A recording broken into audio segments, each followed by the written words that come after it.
Kuna mchezo nimepata. Nacheza kila siku 2,000. Baada ya siku 5 mtu anatoka. Mambo ya mchezo tena mama.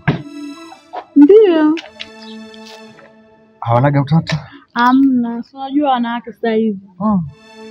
Huku kaa hivi mchezo. Mr. Brighton. Boya baba. Ndio baba. Inakuaje nje? Kamera. Mungu anabariki. Kama hivi baba. Bwana mama mtu, mama la mama. Karibu sana. Asante. Karibu kwetu. Shemeji vipi? Oya, Baba.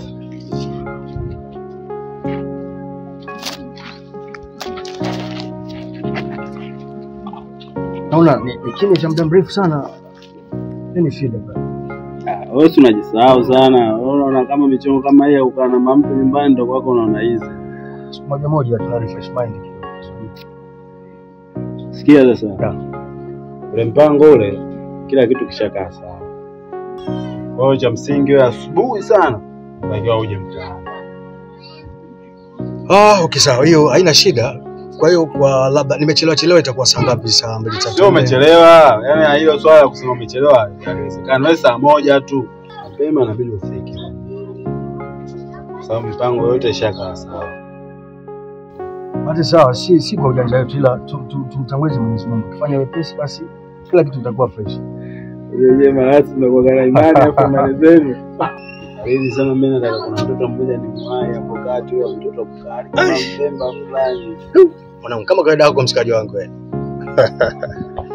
Mwanangu uogope ngoma mshikaji wangu. Sababu mbaya zaidi umtaa kila mtu anakujua mwanangu Brighton. Hebu jaribu kidogo kujishusha. Si unajua utazeeka mapema mzee. Unajua yeye marasi jua kama mnasumbua sana. Yaani mida mingine yeye vile vitu vyenu pia mkipiga nini ile kama mnavuta vitu vyenu basi mnajiona nyewe yani mwema yani. Sio mshauri. Yaani mbaya zaidi ni ndugu kabisa unataka watu washikane vitanzi. Sio jambo zuri. Sikia, kila mtu anachagua anachokitaka. Umeona mfano kama wewe. Mimi maasi kazi yangu kuvuta bangi, starehe zenu. Mimi starehe yangu acha nipite nao. Na wakusanya napita nao mwendo wangu.